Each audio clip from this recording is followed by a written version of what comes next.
compartir pantalla. Bien, pues ustedes me dirán si ya pueden ver mi presentación. Sí, ya la podemos visualizar.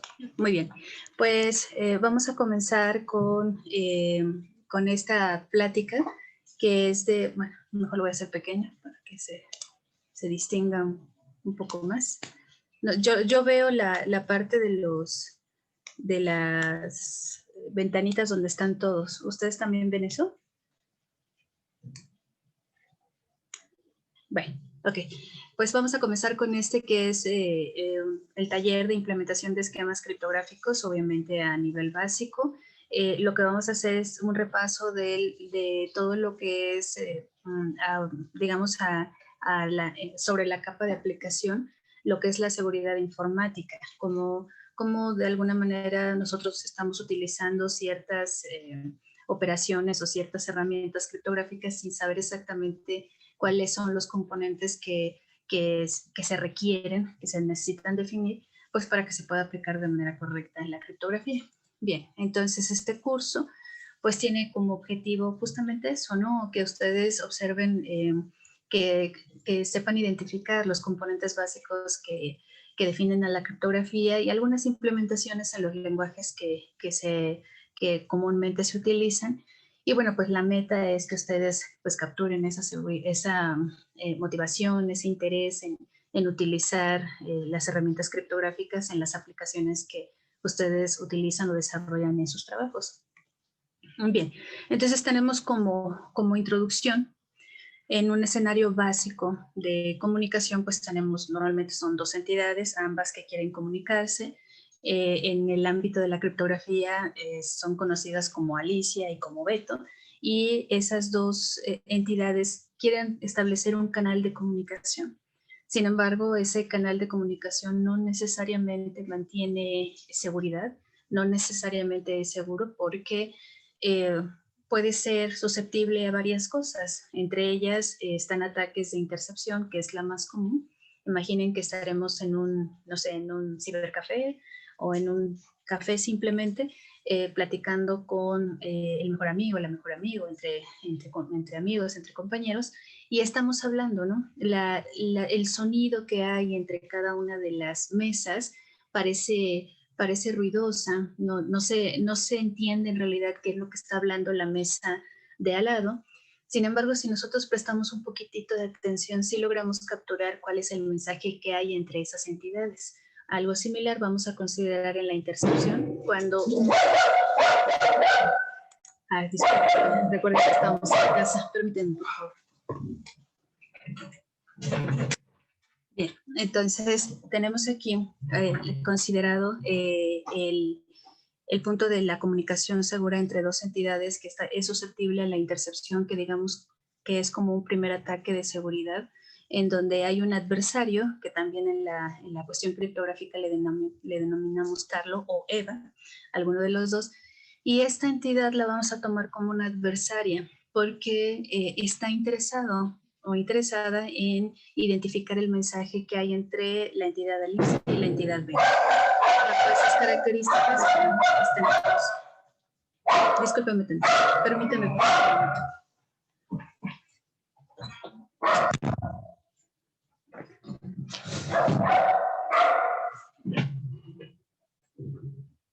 Espero que no sea un molesto para ustedes. Bien, entonces la entidad Carlos lo que va a hacer es considerar, por ejemplo, ciertos mecanismos que le permitan escuchar libremente la conversación que hay entre esas dos entidades. En realidad el ataque significa eso, la escucha. Inclusive se puede hacerse el ataque sin que las entidades lo identifiquen, y bajo esa característica, pues para las entidades Alicia y Beto que van a comunicarse, pues en realidad no hay mayor problema. Sin embargo, el ataque está realizándose puesto que la información que se está transmitiendo entre ambos se está escuchando. Bien, después viene un ataque que se llama de interrupción, que en ese ataque lo que se realiza es que Carlos, que es la entidad adversaria, lo que intenta es interrumpir, bloquear o desviar de alguna manera la comunicación de tal forma que si el mensaje de Alicia hacia Beto es enviado, pues no llegue a Beto o viceversa. Este tipo de ataques, pues si la entidad que es el destino no sabe que va a recibir un mensaje, pues también es imperceptible este ataque para esa entidad. Del lado de la modificación, este es un ataque que ya es un poquito más severo porque toma el mensaje, lo modifica y lo lanza hacia la entidad destino, lo que significa que el ataque ya no es fiable. Aquí hubo un problema de integridad del mensaje y este ya no llega como debe de ser. Y el ataque más fuerte es el de fabricación, porque estamos considerando que este ataque de la nada toma un mensaje que es previamente fabricado y se lanza a la entidad destino.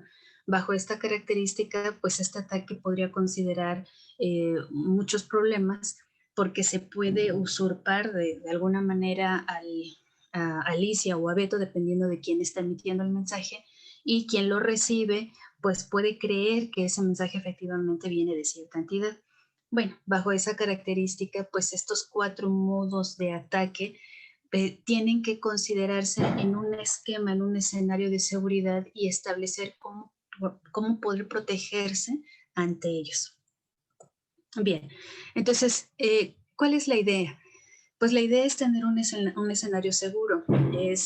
¿Qué significa tener ese escenario seguro? Bueno, pues es transformar ese mensaje de tal manera que pueda ser visto o escuchado, considerando la cuestión digital, que pueda ser visto o escuchado, pero, pero no entendido. Y esto lo vamos a conseguir a través de herramientas criptográficas. Y esto es bien interesante. Por ejemplo, tenemos esta imagen que nos muestra la entidad Alicia, la entidad Beto, nos muestra un mensaje y una parte de codificación que se realiza al mensaje para que éste pueda ser oculto y cuando llegue a la entidad destino, que ese mensaje también pueda procesarse para que se decodifique y se obtenga ese mensaje, digamos, en claro, vamos a denominarlo. La notación en la criptografía la vamos a considerar de esta manera. Tenemos M, que denota el mensaje en claro. C denota el mensaje en texto cifrado. Y aquí están las entidades Alicia, Beto y Carlos, que lo estamos tomando como el adversario. ¿Cuál es la idea entonces? Bueno, pues que la entidad Alicia haga ese procesamiento y lance el mensaje que el adversario puede ver. De hecho, lo intercepta y lo lee, lo puede observar, pero la idea es que ese mensaje no sea entendible, que lo pueda ver, pero no que lo pueda entender. Y bajo esa característica, pues que se trabaje en convenio, en contubernio, digamos, entre Alicia y Beto, para que esa información pueda ser oculta y después pueda ser descubierta para que el mensaje viaje seguro y la intercepción no pueda ser, pues, de alguna manera manipulada. Esa es la idea principal de los esquemas criptográficos. Entonces, a manera de una definición semiformal, porque tenemos considerado la RAE, la definición que tiene este diccionario de la lengua española de criptografía es el arte de escribir con clave secreta o de un modo enigmático. Eso es como define la criptografía la RAE. Y bueno, si nosotros regresamos a la lámina anterior, pues podríamos decir que es el procesamiento que se realiza acá para poder ocultar la información y que como que se realiza el procedimiento inverso para poder obtener la información, es eso que considera esto de escribir con clave secreta o de un modo enigmático. Ahora, ¿qué significa que sea de clave secreta? Bueno, pues que la forma en que se pueda realizar ese procesamiento de la información tenga ciertas características que solamente las entidades que están involucradas puedan manipular y que los demás, ante ese secreto, pues estén atados de manos para que se pueda realizar alguno de estos ataques. Bien, entonces la criptografía tiene su historia y la historia no necesariamente considera la era computacional.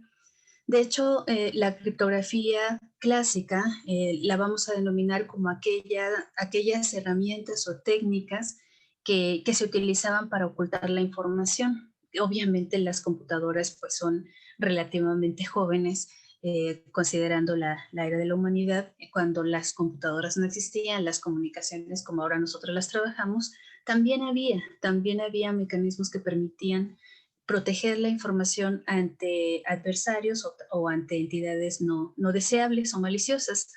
Y bueno, estas técnicas pues en algunos casos eran demasiado agresivas, como aquella en la que los reyes podaban, no, rapaban, más bien rapaban a sus esclavos, tatuaban en su cabeza el mensaje, permitían que creciera la cabellera y le cortaban la lengua al esclavo y lo mandaban. Entonces, cuando el esclavo llegaba a la parte del mensaje, a la parte destino del mensaje, pues lo que hacían era raparle, leer el mensaje y matar al emisario. Entonces, imagínense, pobre mensajero, ¿quién quiere trabajar de mensajero en esas épocas? No, pues está muy difícil. Eran cuestiones de ese estilo y muchísimas técnicas, como por ejemplo la clásica, ¿no? De la tinta sensible al calor o cuando se le colocaba limón.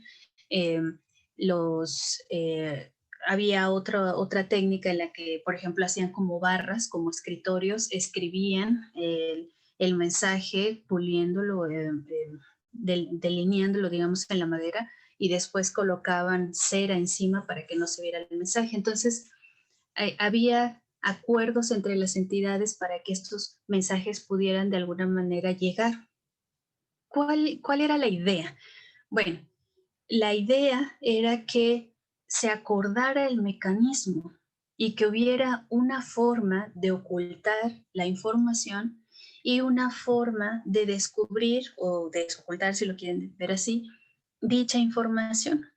Eh, Bajo esa característica, pues conforme fue avanzando la cuestión del uso de la escritura, se utilizaron técnicas más avanzadas donde había muy pocas entidades las que podían visualizar el mensaje, que sabían leer inclusive, eran muy pocos los privilegiados que sabían leer y que sabían escribir, y comenzaron a utilizarse otras técnicas un poquito más avanzadas, por ejemplo, esta de la máquina Enigma, que fue utilizada en la Segunda Guerra Mundial, donde pues el punto era ese, que los alemanes utilizaban esta máquina tipo como maquinita de escribir, que hacía varias mezclas de alfabetos para que el mensaje que se transmitía entre los submarinos, aunque las personas, los países aliados podían leerlo, no podían entenderlo.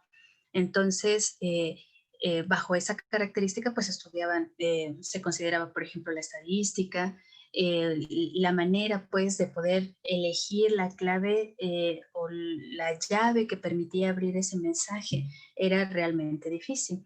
Entonces, esas técnicas se dividían en técnicas de cifrado por sustitución y técnicas de cifrado por transposición. Y estas eran bastante interesantes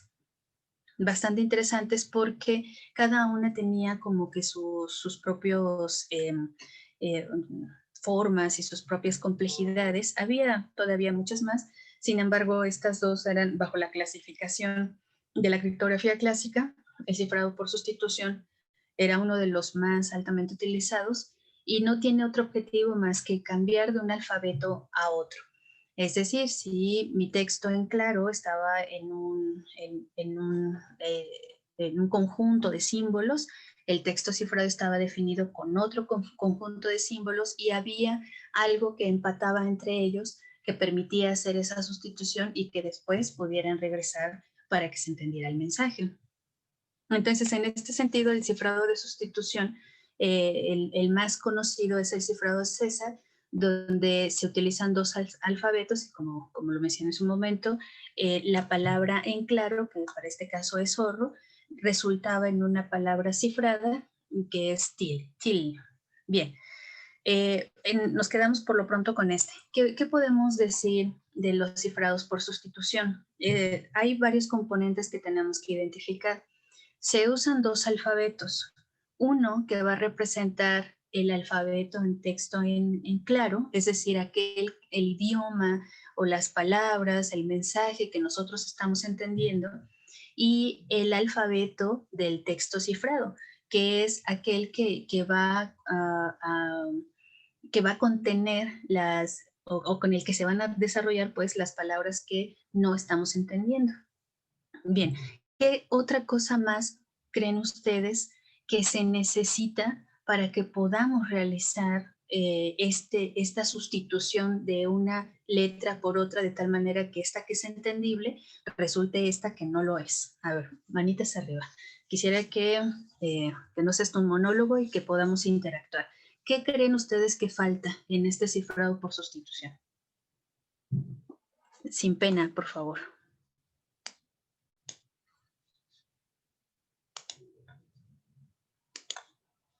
Irene, Juan Pablo, Roberto, Aarón, Galaxy, Sandra, Carlos Hércules. Díganme ustedes algo, aunque sea un no sé. Díganme ustedes, ¿qué creen?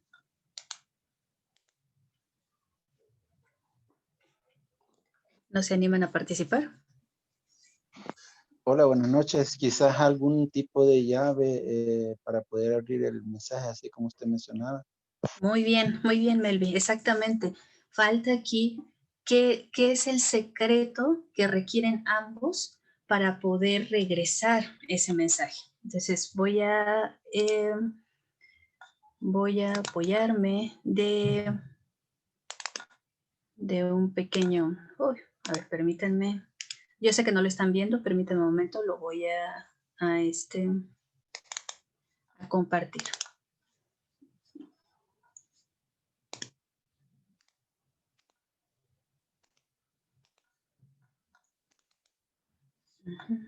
Permítanme un segundito.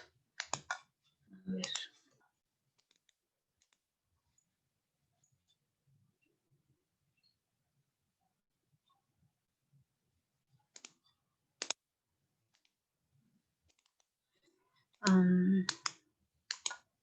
Listo. A ver, vamos a compartir.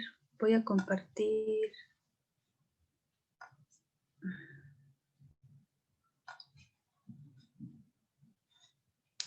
¿Ustedes logran ver mi máquina, mi escritorio? No. No logran verlo. A ver.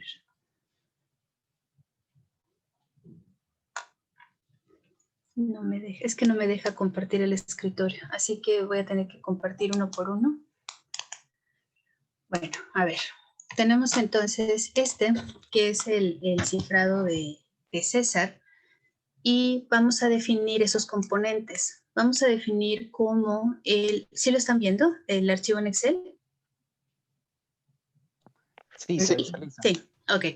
Tenemos aquí en la línea 3 un alfabeto que lo tenemos en verde, y tenemos en la línea 4 un alfabeto que es el que vamos a definir como el alfabeto en texto cifrado.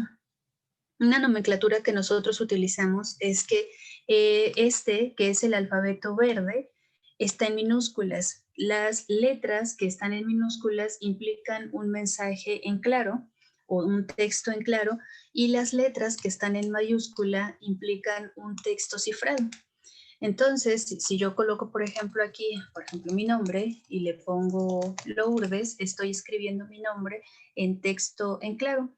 Y si lo escribo, si hay una frase que yo escriba en mayúscula, estoy indicando que es el texto cifrado.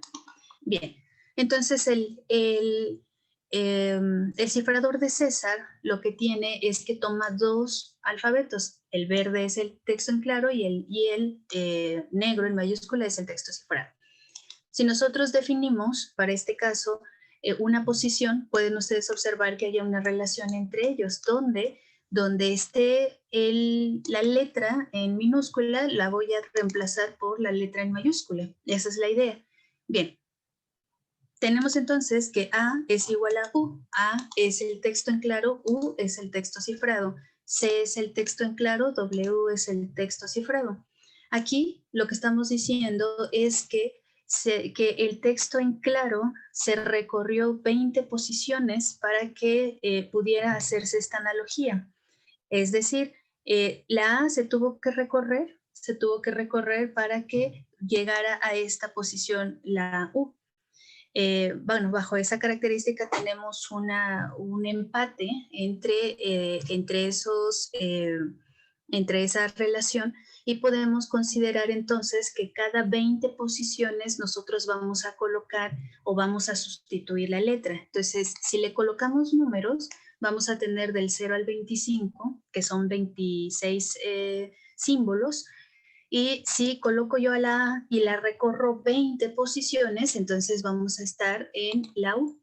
Bueno, aquí tenemos la analogía, bueno, la relación, que si nosotros recorremos a la A 20 posiciones, nos vamos a quedar con A igual a U, y así sucesivamente. Significa entonces que el cifrado de César tiene la característica de que una vez que se define el número de desplazamiento, podemos entonces calcular la letra que corresponde de texto en claro a texto cifrado y viceversa. Porque si nosotros estamos recorriendo hacia la derecha para poder realizar ese cálculo, para regresar y obtener nuevamente el texto en claro, ¿qué tendríamos que hacer? Para regresar y tener ese texto en claro, ¿qué tendríamos que hacer? Hacer una ingeniería en reversa o inversa. Ajá, entonces si yo, muchas gracias, Carlos, creo que fue quien habló. Sí, si nosotros, gracias, si nosotros avanzamos 20 lugares, entonces, y acuerdo, yo soy Alicia y voy a acordar con Beto y le voy a decir, ¿sabes qué, Beto? Voy a recorrer 20 lugares, la A, y tú cuando recibas el mensaje vas a recorrer esa letra 20 lugares, pero hacia la izquierda, para que puedas obtener el mensaje que corresponde. Bien, entonces, matemáticamente hablando, nosotros podríamos entonces realizar una operación. Si en este caso que es zorro, que es el que está en la presentación, está dividido en 2, 4, 5 letras, que está la Z, la O, doble R y otra O.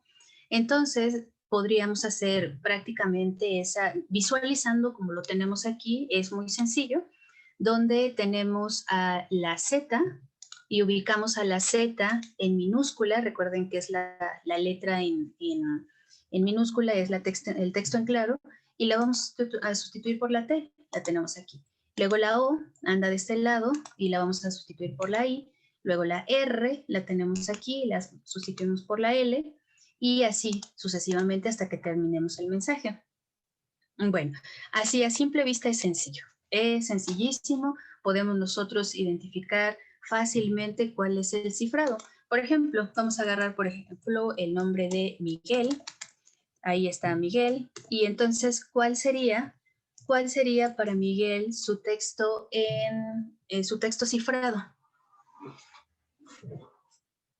Escucho. La letra S. ¿La letra S? ¿Seguro, seguro? O la puedo... Diga, ok. Ajá. S. S. No, Ajá. Luego C. ¿C? Yo escribo, ¿eh? Hay opciones. Ajá. A, O, O, Y, Y, F. y F. Sí. Me pasó la A, ¿verdad? No era doble. Ajá. Ok, bueno, a ver, vamos a ver qué estamos haciendo aquí. Tenemos que Miguel está compuesto por 1, 2, 3, 4, 5, 6 elementos, ¿estamos de acuerdo? Y aquí tenemos 1, 2, 3, 4, 5, 6, 7 elementos.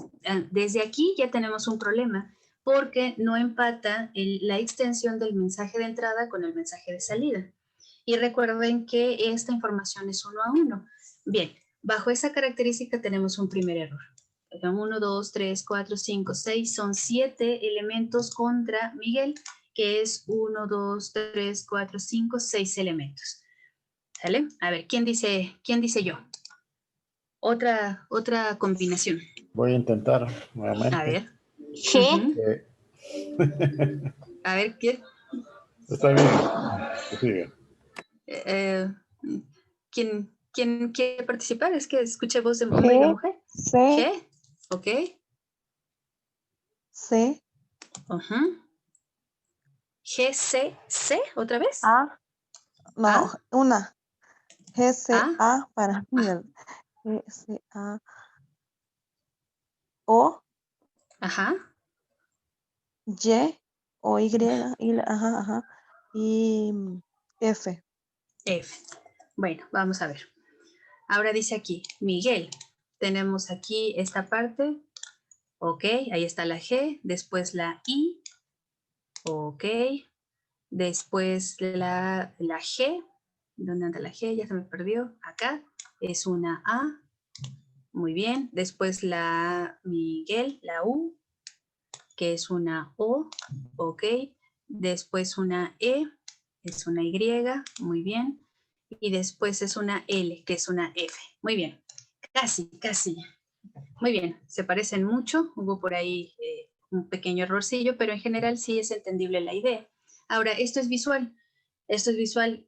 Computacionalmente hablando, esto no lo podríamos implementar porque pues la computadora no lo va a ver, la computadora lo va a interpretar.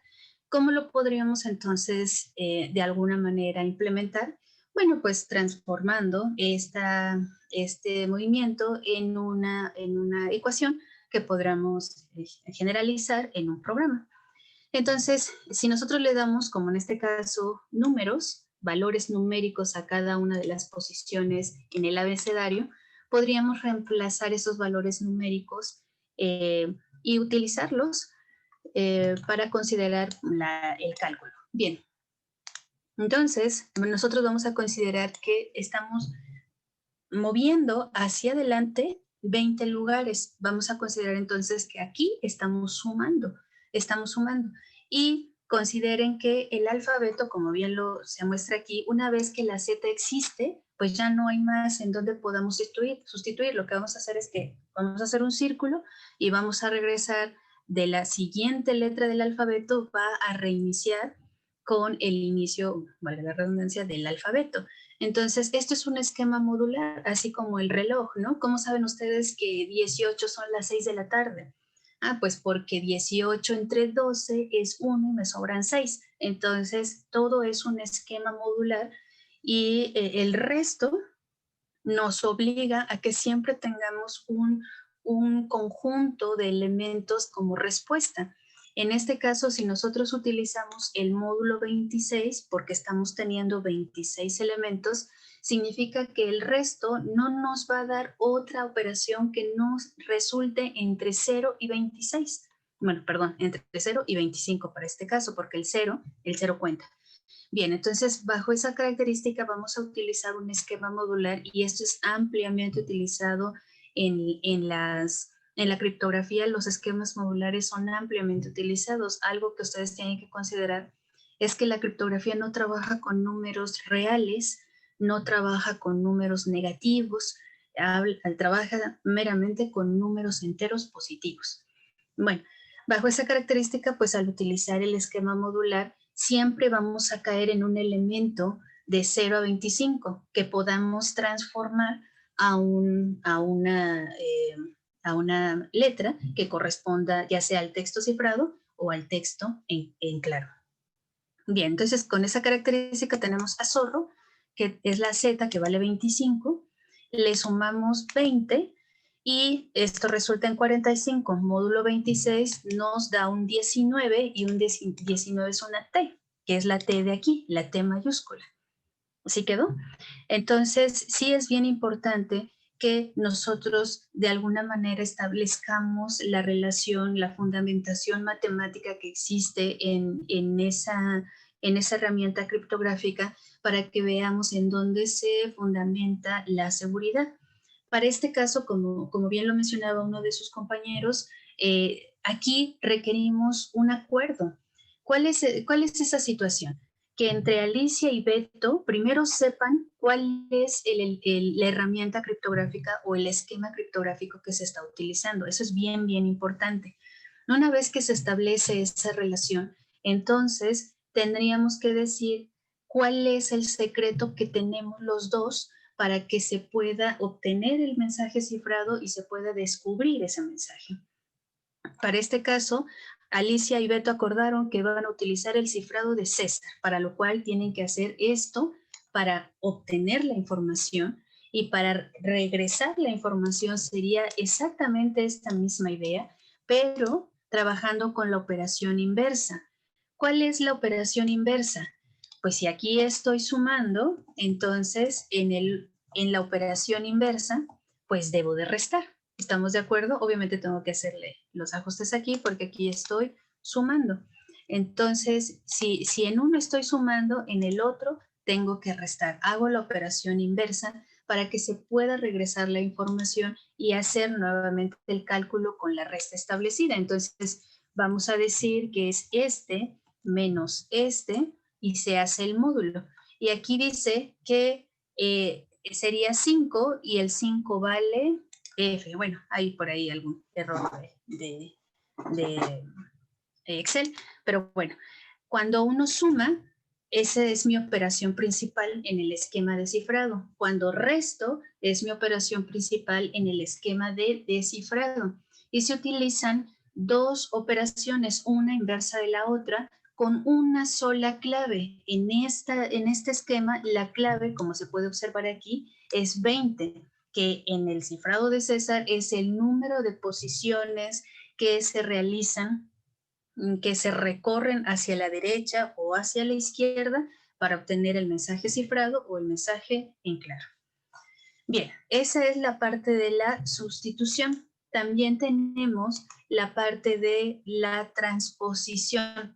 La transposición es un esquema también de cifrado, son esquemas de cifrado, porque es un tipo de cifrar, en donde lo que se hace es utilizar el mismo mensaje, pero cada uno de los elementos de ese mensaje se distribuye de manera diferente en su posición. Y ese nuevo mensaje igual es visto, pero no es entendible. El más usado es el ray-fence, que lo tenemos aquí. Por ejemplo, tenemos el texto en claro, que es seguridad, y tenemos el texto cifrado. Tenemos aquí, bueno, aquí tuve un error, porque este propiamente debería de estar en mayúscula, porque es el texto cifrado. ¿Sale? Ese sería el correcto.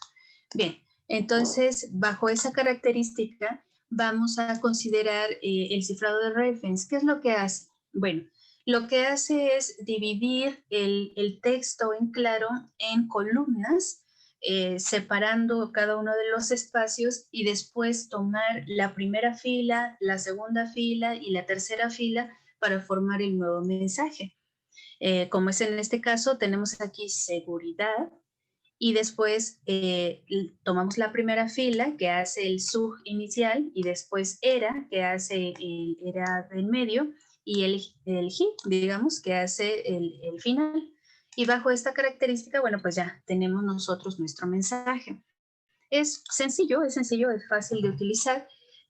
Digamos, un ejemplo más, vamos a colocar a Hércules, digamos, como nuestro texto cifrado, como nuestro texto en claro. ¿Y cómo lo vamos a cifrar?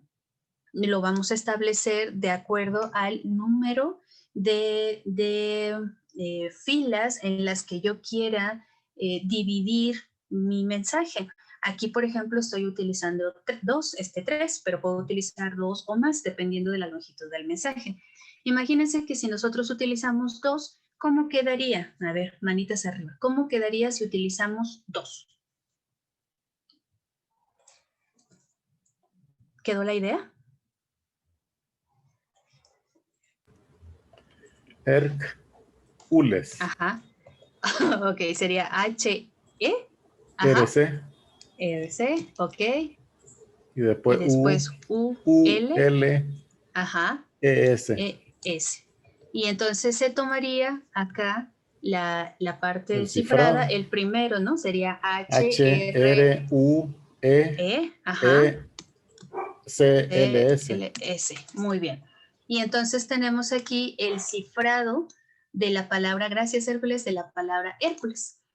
Y bueno, podemos observar también aquí ciertas cosas. El mensaje es exactamente del mismo tamaño, tanto el cifrado como el texto en claro. Ahora digan ustedes, ¿quién creen que aquí es la llave y cómo podemos regresar? ¿Quién es aquí la llave?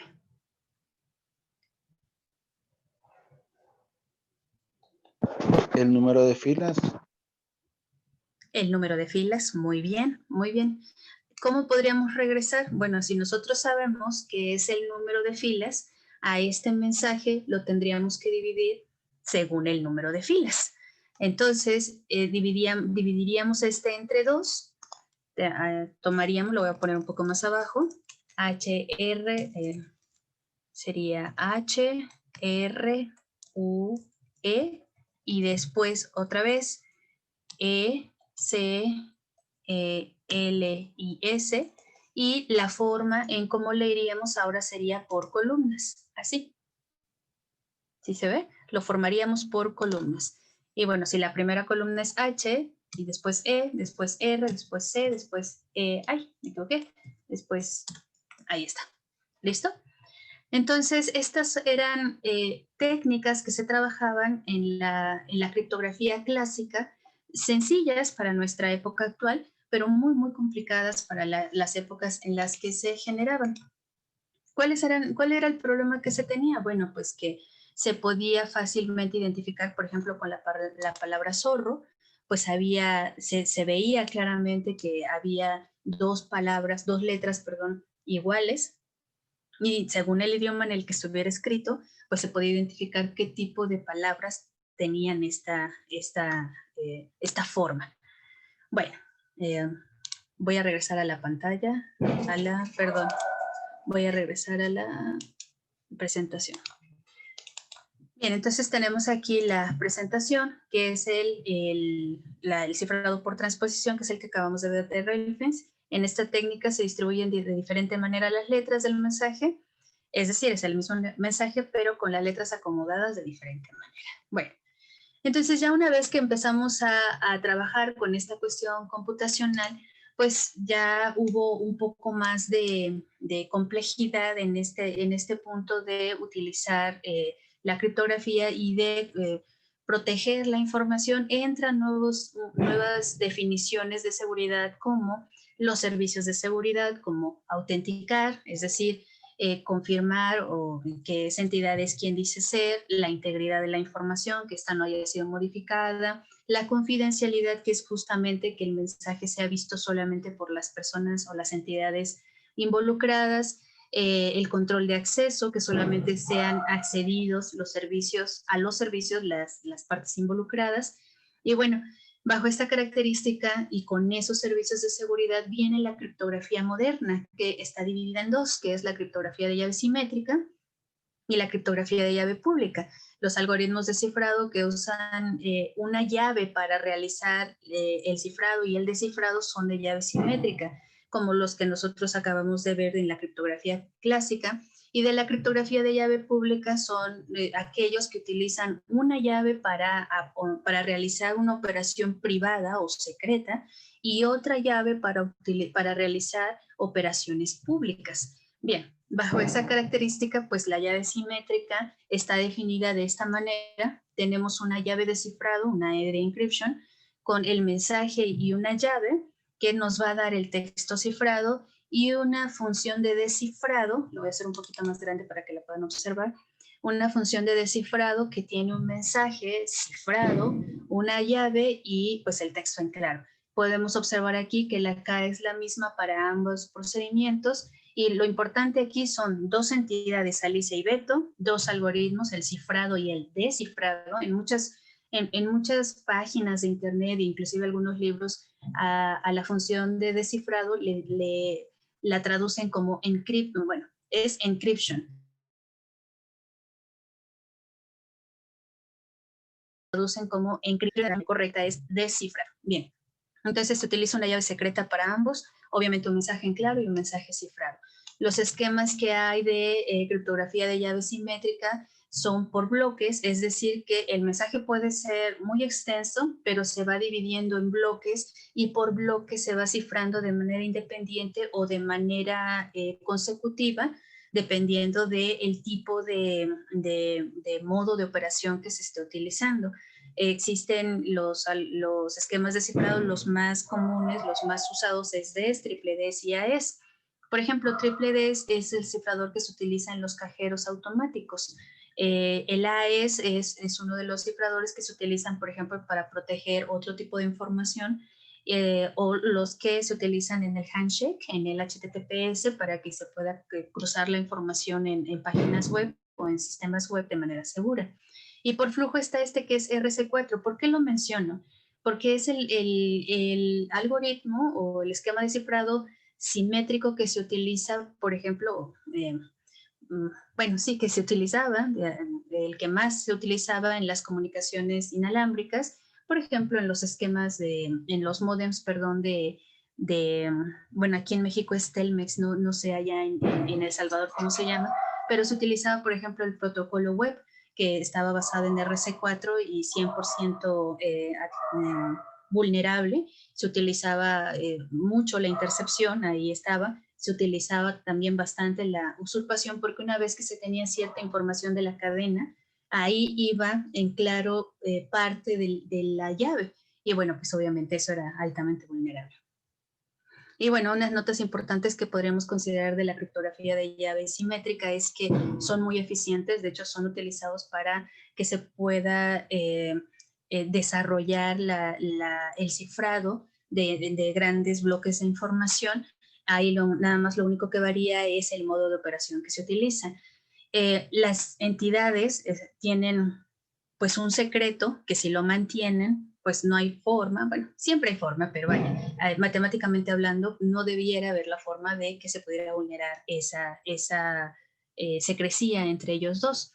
¿Cuáles son las desventajas? Bueno, pues al obligar que el esquema se tenga que compartir una llave, significa que no puedo usar una llave para dos entidades. Debe de ser una llave, bueno, debe de ser una llave cada dos entidades, lo que significa que una entidad no puede compartir esa misma llave con dos entidades, solamente tiene que ser con una. Eso significa que si tenemos, por ejemplo, dos personas, sí, una pregunta iban a hacerme. Okay, so Angelica, you ask first, and Guadalupe, you answer. When you finish, you change. ¿Eso fue una pregunta?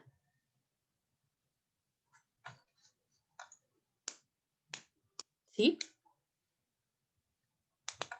Ok. Bien, entonces tenemos esta parte. Cuando hay una información secreta, la voy a compartir solamente con una entidad, es decir, el secreto es entre dos personas, entre dos entidades. El punto aquí es que la distribución de llaves se hace complicada cuando se realizan muchas comunicaciones con muchas entidades y por lo tanto con cada una de esas entidades se tiene que generar un par de llaves, bueno, una llave para ese par de entidades. Y eso hace pues un cruce importante de información y de distribución de las llaves que le permita a la entidad, pues digamos líder, mantener la comunicación secreta con las entidades con las cuales está comunicándose. ¿Cuál es un problema también? Bueno, que bajo esa característica, si nosotros queremos establecer la comunicación segura, previamente tendríamos que integrar o ver una estrategia para compartir esa llave de manera secreta. Y eso es justamente el problema que nosotros tenemos, que cómo comparto una llave secreta haciendo, para compartir esa llave secreta necesito otra llave secreta que pueda de alguna manera proteger esa llave secreta. Entonces es un problema la distribución de la llave. Bajo esa característica, las llaves fueron de alguna manera transformadas y por eso es que se estableció la criptografía de llave pública, que justamente lo que buscaba era eliminar el problema de la distribución de las llaves secretas al dividir esa llave secreta en dos y tomar una llave como privada, conocida solamente por esa entidad, y otra derivada de esta llave privada que se denominaría llave pública, que esa sí podía lanzarse a todas las entidades para publicar a la difusión abierta, por eso es de llave pública. Bien, ¿Cómo vamos a definir entonces este tipo de información? Bueno, pues estos esquemas de igual manera tienen una función de cifrado, que tienen un mensaje el cual se va a convertir en un texto cifrado y utilizan para cifrar la llave pública. Y un esquema de descifrado que tenemos aquí como entrada el mensaje cifrado, y para descifrar utilizamos una llave privada y con esto obtenemos el mensaje en claro. Bueno, cambian obviamente, son las mismas entidades, Alicia y Beto, son las mismas funciones, una de cifrado y otra de descifrado, pero tenemos ahora una llave pública conocida por todos y una llave privada conocida solamente por el dueño. Obviamente tenemos el mensaje en claro y el mensaje cifrado. Los esquemas utilizados para cifrar son RCA y el GAMAL, y viene una nueva definición que es una firma digital, que es una firma autógrafa, pero de manera digital, y a diferencia de la autógrafa sí es exacta. Ustedes pueden saber, bueno, saben bien que una firma nunca se hace igual. La firma no es exacta, aunque ustedes la hagan, aunque sea suya, aunque la hayan hecho desde hace millones de años, nunca van a ser una firma exacta. En la cuestión digital sí es posible hacer eso. Esa firma digital nos permite de una manera mantener la certificación de documentos o la certificación de entidades. Eso es justamente lo importante. Vamos a considerar entonces que en la criptografía de llave pública tenemos dos llaves y es bien importante considerar que una es inverso matemático de la otra. La llave pública se obtiene de manera inversa con respecto a la llave privada o viceversa. Están ampliamente, estrechamente ligadas. ¿Qué significa eso? Que la operación que realiza la llave pública la deshace la llave privada y al revés. Lo que hace la llave privada la deshace la llave pública. Y obviamente aquí la llave privada, pues al pertenecer solo a su dueño, implica que si se usa esa llave pública, significa que la está usando su dueño. Y que la operación que se pueda deshacer con la llave privada, con la llave pública, de esa llave privada implica entonces que se hace como un empate entre ellas y que por lo tanto el dueño es quien está efectuando esa operación. Bien. Ok. ¿Preguntas hasta aquí? Sí, tal vez una consulta. Dígame. Así como hay un esquema de cifrado de llave pública, habrá otros algoritmos que se utilicen, porque estamos hablando de tiempos modernos, también estamos hablando de utilizar servidores de otra infraestructura. Entonces eso Claro. de alguna forma genera algún inconveniente al momento y cuando digo inconveniente es ponerme en la visión de alguien que quisiera generar algún tipo de ataque o verificar alguna vulnerabilidad.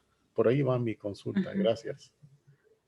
Sí, bueno, recuerden que aquí lo que estamos viendo, digamos, es como que el concepto básico para que podamos identificar qué significa proteger la información. Y estoy colocando aquí los que académicamente hablando son los más comunes. Sin embargo, ahorita hay muchos esquemas de cifrado que han sido propuestos, que se utilizan, por ejemplo, al vuelo cuando estamos por ejemplo, en las redes sociales y en el WhatsApp, que es el más común, que dice su conversación está siendo cifrada, donde ya se aplican diferentes esquemas de cifrado, pero que tienen exactamente la misma definición. Si estamos hablando de un esquema de cifrado de llave simétrica, significa que están trabajando con una sola llave.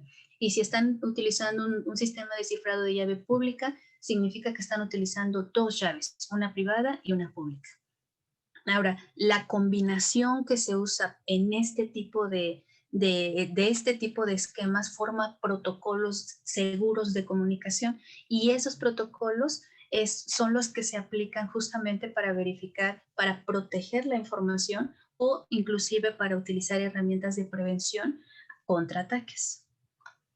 Bien, entonces también es importante mencionar las funciones picadillo. Estas funciones son muy útiles en las firmas digitales o inclusive para las huellas digitales, porque permiten que una cadena enorme de caracteres se pueda generar una cadena de longitud fija, o al revés, algo muy pequeñito se pueda generar una cadena de longitud fija.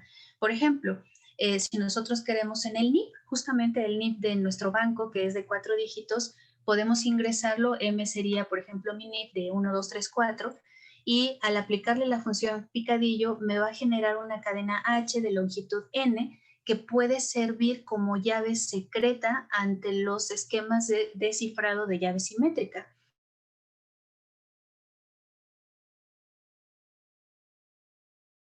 Por ejemplo, el triple D, eso es justamente lo que hace una llave secreta enorme, sino que recordamos nada más un número de 4 dígitos, generamos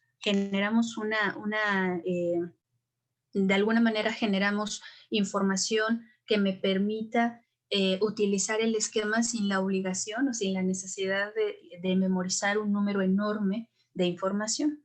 Entonces, algo bonito de las funciones picadillos es que para cada mensaje realizado que sea diferente, M1, M2, MN, que sean diferentes, va a producir funciones picadillo o longitudes diferentes.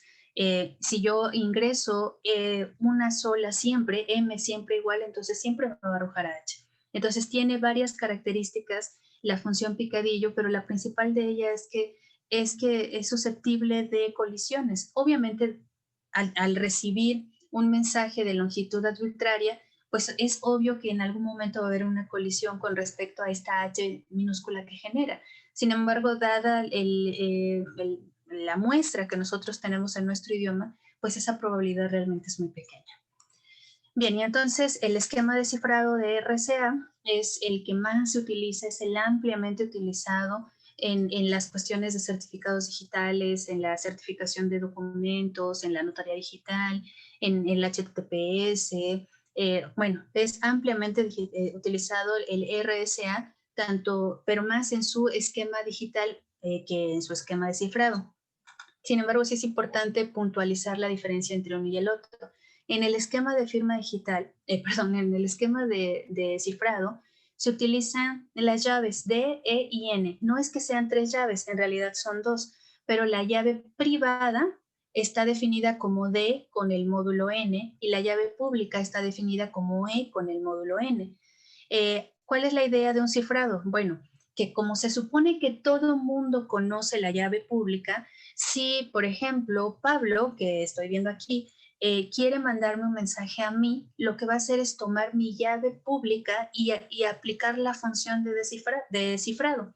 Y entonces me envía la información cifrada y yo lo recibo. ¿Qué tengo que hacer? Si él cifró el mensaje con mi llave pública, entonces yo aplico mi llave privada para poder devolver el mensaje. Aquí pregunto, ¿por qué otro no lo puede hacer? ¿Por qué otro no podría ver el mensaje que es para mí?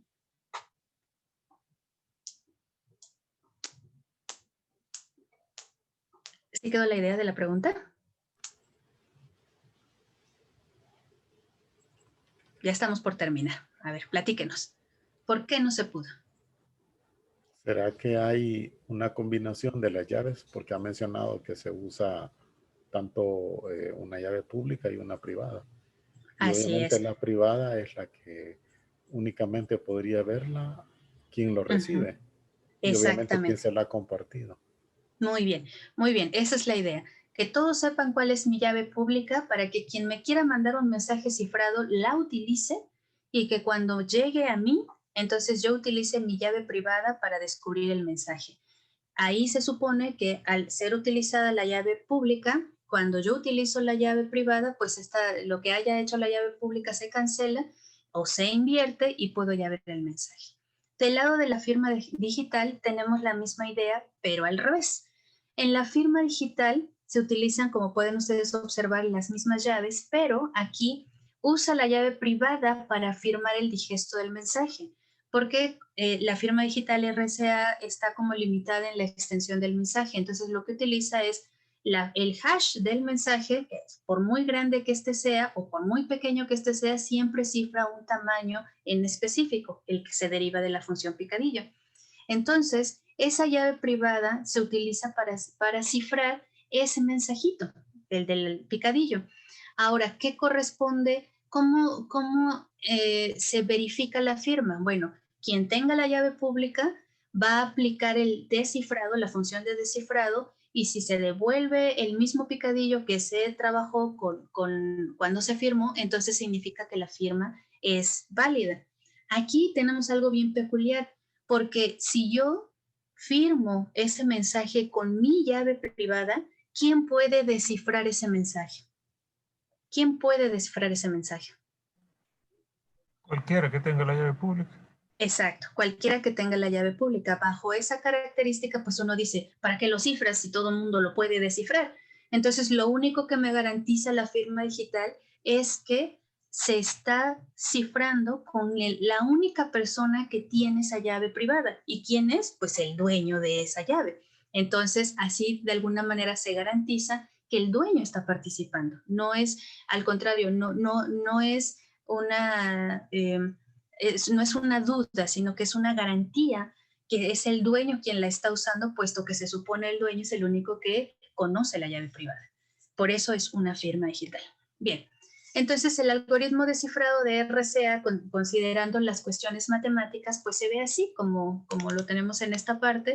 Son meramente ecuaciones, está contemplada con 3 funciones, que es la generación de llaves, con este movimiento matemático, la función de cifrado, que como pueden ustedes observar es una exponenciación modular, como gorrito que yo lo llamo cuchuflete, me indica la elevación. Entonces estamos hablando de que C es igual a M a la E módulo N. Les comentaba que, bueno, la criptografía trabaja con la aritmética modular y N es el módulo. Y para la función de descifrado, pues es exactamente lo mismo, pero utilizando la llave privada. Entonces, por eso es que es el juego. La llave privada es D y el módulo, y la llave pública es E con el módulo. ¿Cómo se calcula E y D? Bueno, pues son estas partes. Pueden ustedes observar la forma. Aquí hay un inverso, D es igual a 1 sobre E módulo phi de N. Phi de N es calculado con P y Q, que P y Q son los componentes que forman el módulo N. La seguridad matemática que garantiza que este esquema sea seguro es el problema de factorización de números grandes. Bien, ahorita les digo por qué es interesante ya que identificamos más o menos la notación. Vamos a considerar que en un esquema se debe identificar cuál es el algoritmo que se está aplicando para optimizar la notación correcta. Si estoy utilizando RCA, pues entonces es D, N como llave privada, E, N como llave pública. El mensaje, pues obviamente es mensaje C, es el texto cifrado, y el mensaje M es el texto en claro. Bien, y entonces en los lenguajes de programación se usan las bibliotecas que contienen ya las funciones criptográficas, y bueno, obviamente para que ustedes puedan utilizarlas de manera correcta, pues la idea es que identifiquen claramente esa notación. Por ejemplo, tenemos aquí la implementación de RCA en Python utilizando las bibliotecas de criptografía, que en este caso es CryptoCypher Import, y estamos utilizando que es de RSA, en su modo de rellenado. ¿Qué significa eso? Que si el mensaje es demasiado corto, pues lo rellena. Y bueno, vamos a contemplar acá a PubKey.pem, que PEM es la extensión que se utiliza para las llaves en los certificados digitales. Se importa, se genera pues la llave y se importa. Y aquí sencillamente lo que estamos haciendo es mandar a traer la función de cifrado con el mensaje. De este lado, pues es exactamente lo mismo. Tenemos aquí la llave privada. Chequen ustedes, cuando estamos cifrando, estamos hablando de la llave pública, y cuando estamos descifrando, estamos hablando de la llave privada. Esto es bien importante que ustedes lo consideren, porque sí se hace un trabajo, pero no es lo mismo que se cifre con la llave pública. En todo caso, estamos cifrando, pero si se cifra con la llave privada, entonces estamos firmando, son cosas diferentes. Y bueno, pues no hacemos otra cosa más que mandar a traer de las bibliotecas los elementos, y lo importante aquí es identificar claramente qué es qué cosa para poderla trabajar de manera adecuada y que el resultado pues sea el que realmente necesitamos. Bien, entonces, bueno, permítanme mostrarles otras opciones. Por ejemplo, tenemos que es un documento que tomé por ahí en la red, si no tiene que no tiene ninguna relevancia, solamente es para que ustedes identifiquen esta implementación en Java, donde tiene a N, a Q y a P, las llaves E y D, conjunto con el módulo, genera información de los primos, hace según el algoritmo, pues las operaciones, y para cifrar, tenemos aquí, utiliza números grandes porque, bueno, en la criptografía real se requiere, el módulo está en función de 1024 bits para una definición pequeña de seguridad, 2048 para una definición mediana de seguridad. Entonces, en este que es un código de Java, pues también se tienen que considerar las notaciones para que sea pues fácilmente distinguible cuál es el tipo de esquema que se está implementando. Por ejemplo, que es de Maple, que es ese me gusta a mí utilizarlo en las clases, que es un software, digamos, de aplicación que nos permite hacer cálculos de manera muy sencilla. Aquí tenemos, por ejemplo, para obtener las llaves privadas y las llaves públicas. En esta parte es para descifrar, en esta parte es para cifrar, y bueno, se tiene que de alguna manera utilizar la misma notación para que podamos identificar qué es lo que estamos manejando. Bien, regreso entonces a bueno, listo, casi a la raya. No sé si tengan alguna pregunta al respecto. Ahí está mi correo, mariadelourdes.lopezg@gmail.com, para si ustedes tienen alguna duda, pues yo con gusto les puedo apoyar. ¿Alguna pregunta o duda? Sí, las disculpas. Yo desafortunadamente entré tarde a la clase, por así decirlo. ¿Este material va a ser compartido por la universidad o tendría Si lo que desea, pedírselo directamente a usted? pues por mí no hay ningún problema. Yo lo puedo lanzar directamente, pero no sé, Gerson, igual puedo pasártelo y que se pueda compartir hacia los participantes. Claro que sí. De hecho, en unos momentos pues les vamos a compartir el enlace donde vamos a solicitar el correo electrónico, y eso mismo nos puede servir para enviarles la presentación. Sí, sin ningún problema. Gracias. Sí, yo tengo una pregunta, Lourdes. Le saluda Víctor Escobar. Fíjese, hola, Víctor. que he visto en las noticias últimamente que han aparecido nuevo hardware computacional como tarjetas de video que tienen una capacidad tan grande que, bueno, se ha visto comprometida la seguridad de algunos algoritmos de cifrado. ¿RSA es también vulnerable a este tipo de ataques de fuerza bruta? Podría. De hecho, parte de la implementación de RSA, que por eso hasta ahorita sigue utilizándose, es que el módulo, la seguridad que tiene el esquema va en función del tamaño de su módulo. Entonces, para este caso, que la llave privada es D,N y la llave pública es E,N, si el módulo está de 100% comprobable, el módulo con 768 bits de longitud ya puede ser factorizable sin ningún problema. Por eso les decía que el mínimo de seguridad de RSA es de 1024 bits en su módulo, porque todavía no alcanzan a generar esa factorización por fuerza bruta, pero indiscutiblemente va a ser alcanzado en un día de estos. De hecho, van subiendo poquito a poquito. Hay muchos artículos del área de criptografía que trabajan en esto, en algoritmos que cada vez son más eficientes, aunado con el software, que también ya lo es bastante. Sí, indiscutiblemente puede ser vulnerable. ¿Cuál es el punto a favor? Que con que se suba el nivel de bits del módulo, pues garantizamos que haya nueva seguridad. Por ejemplo, ahorita estamos en un nivel de seguridad empresarial de 4096. Okay. en el módulo N. Y para nivel de usuario, digamos, estaríamos en el 2048, considerando que si son 1024 los bits, pues ya podríamos alcanzar esa vulnerabilidad. Ok, entiendo. Ok. ¿Qué tan común es que el destinatario y el remitente y el destinatario estén cambiando las claves constantemente durante el proceso de establecimiento de una comunicación?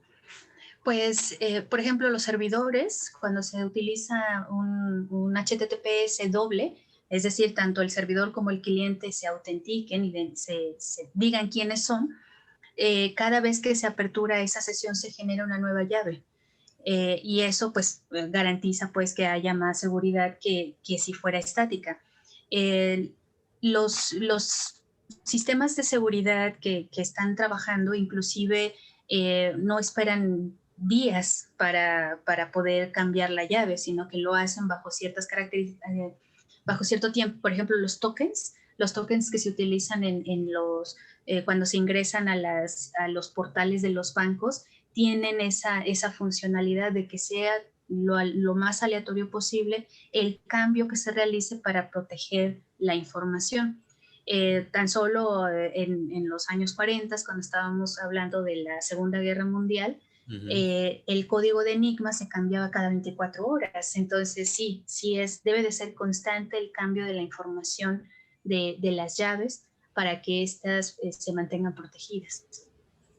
Sin embargo, algo importante aquí que tenemos que considerar es que hay, digamos, 3 leyes. Una es que ningún sistema es 100% seguro. O sea, si alguien llega y les dice, o ustedes ya en su nivel de maestros de seguridad, digamos, lleguen y digan, este sistema es infalible, nadie lo puede vulnerar. Es mentira porque siempre existen nuevas técnicas, nuevas herramientas, tanto en software como en hardware, que permitan eso.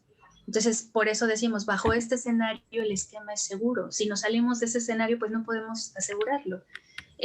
¿Cuál es la segunda regla? Bueno, pues que si nosotros queremos elevar la seguridad o disminuir los ataques, vamos a tener que aumentar el costo de ese proceso. Esto es, ante la disminución de la vulnerabilidad, el aumento en el costo.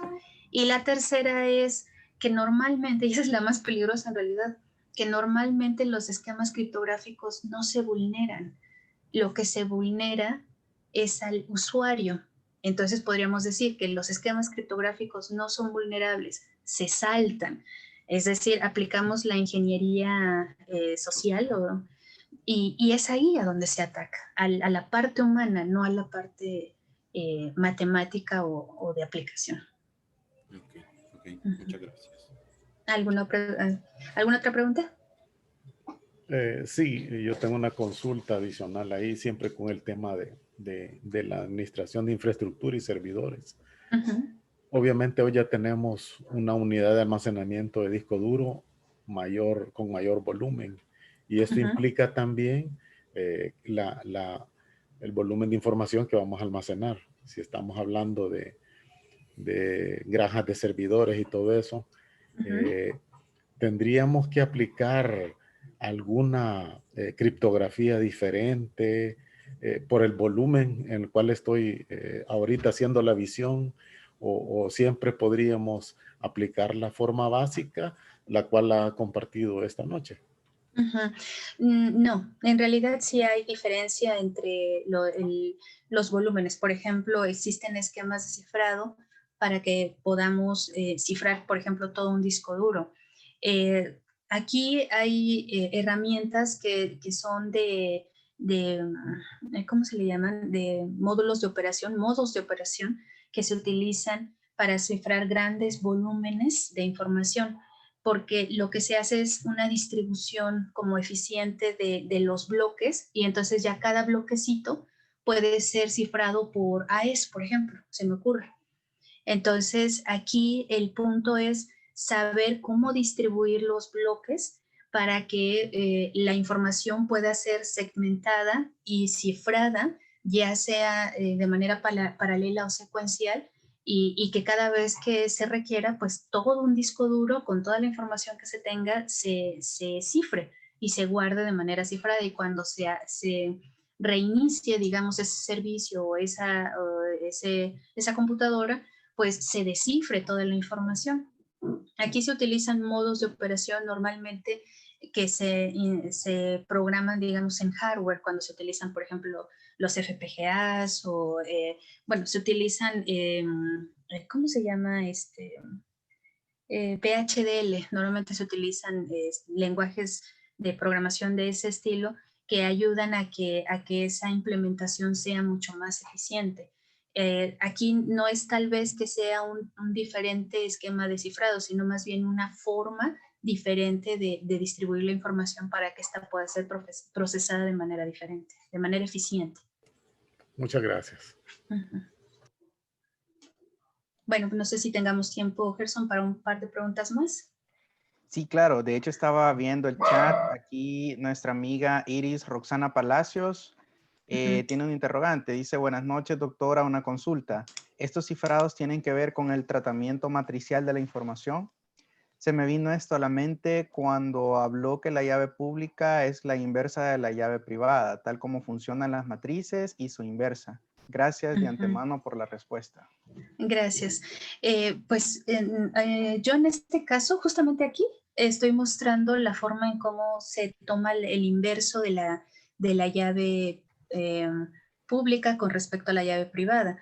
Ustedes pueden ver aquí que la E es seleccionada con cierta característica. Solamente nos pide que sea un número que sea máximo común divisor con respecto a a phi de n. Si ese número es primo relativo con entonces podemos realizar el inverso modular para que se obtenga la D. Entonces, esta es una simple operación modular que está trabajando, obviamente, aquí está toda una fundamentación matemática de la aritmética. Tendríamos que considerar esta situación, pero lo que dice la colega es que puede haber muchos más esquemas de cifrado o esquemas de firma digital que puedan ser utilizados en diferentes, grupos. Por ejemplo, este es un esquema modular de números primos, pero también se puede hacer con puntos en una curva elíptica o con elementos creados utilizando látices, por ejemplo. Sí, hay un mundo, es un universo enorme de esquemas criptográficos con diferentes fundamentaciones matemáticas, algunas muy sencillas de utilizar como es esta y otras muy complejas, pero igual bastante seguras. Entonces, sí, es una gama bastante alta de esquemas de cifrado definidos en diferentes grupos en donde se pueden aplicar.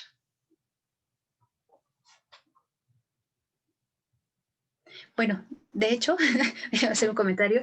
En el cifrado AES se utilizan matrices justamente. Y sí, trabajamos con inversos, pero ahí estamos hablando de un esquema de cifrado simétrico. Ok, gracias. Por aquí también nos dice otro asistente, ¿alguna bibliografía digital que nos podría compartir? Gracias de antemano. ¿Cuál podría ser?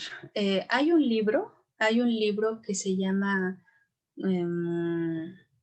Códigos Secretos, me parece, pero ese es de literatura, habla de la historia, por ejemplo, de la historia de la criptografía y hace como un listado de la criptografía clásica, de todas las técnicas que se utilizaban previo a la era de la computación. Ese es más como de divulgación, está muy bonito, pero nos ayuda, bueno, digamos, no es actualizado, obviamente, es meramente de criptografía clásica, pero es muy bonito porque nos ayuda a hacer esa identificación. No tengo ahorita bien el dato son muy malas, sinceramente, para la cuestión de los autores, pero igual puedo pasar esa bibliografía al ingeniero Gerson, está en español. Y de los demás, sí hay varios libros que se puedan utilizar, algunos un poquito más al nivel de aplicación, digamos, que se puedan utilizar para la implementación y otros que son un poquito más fundamentales, como que más complicados en la parte matemática. Puedo igual darle un listado al ingeniero Gerson, dependiendo digamos, de lo más sencillito a lo que considero un poquito más difícil, unos 5 libros que ustedes puedan revisar. Y bueno, en la red hay bastante información al respecto, no toda muy viable, pero sí hay mucha información respecto a los cifradores. Muchas gracias, doctora. Tenemos espacio para una pregunta más. Alguien puede escribir en el chat o puede abrir su micrófono sin ningún problema para pues que se pueda solventar alguna duda. También hemos colocado en el chat un enlace para un formulario donde necesitamos que ustedes entren y nos regalen unos datos que se solicitan por ahí para pues generar lo que son los diplomas que les estaremos haciendo llegar, primero Dios, el viernes 11 a su correo electrónico. No sé si hay alguna duda, alguna otra pregunta, inquietud, consulta. Imagínense en una hora prácticamente todo lo que hemos aprendido, lo interesante que resulta y que se vuelve para las organizaciones y para la gestión de la seguridad de la información, lo que es la criptografía. En una hora hemos aprendido mucho, en una hora nos han quedado como esa inquietud de seguir ahondando, de seguir profundizando en estos temas tan interesantes. Entonces, para eso está nuestro programa, Maestría en Seguridad y Gestión de Riesgos Informáticos. Ahí vamos a profundizar mucho más en el área de la criptografía. Vamos a ver las aplicaciones que se pueden hacer también utilizando criptografía, no solamente en un entorno local, sino que vamos a trabajar también en entornos cloud. Vamos a ver, por supuesto, otros aspectos de seguridad y poco a poco pues vamos a ir dando a conocer otros eventos de este tipo en los cuales pues vamos a aprender siempre en estos temas de seguridad informática. Muchas gracias. Pues miren, ay, perdón. Bueno, perdón, Gerson, te interrumpí. No hay problema. Sí, complementando lo que dice Gerson, la verdad es que es algo bien interesante.